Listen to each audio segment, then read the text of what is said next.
நீங்க எந்த காரியம் அவசரமா இருக்குது, எந்த காரியத்திற்கு நீங்க விடாப்பிடியா ஜெபம் பண்ணி உடனே அற்புதத்தை வாங்கணும்.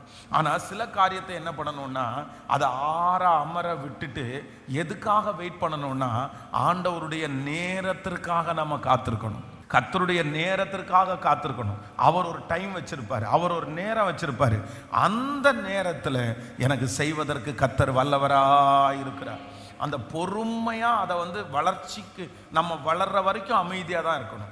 நம்ம அது உடனே இன்னைக்கு நட்டுட்டு நாளைக்கு காலையில் கனி கொடுக்க முடியும்னு சொல்ல முடியாது. அது ஆண்டவர் ஒரு டைம் வச்சிருப்பாரு.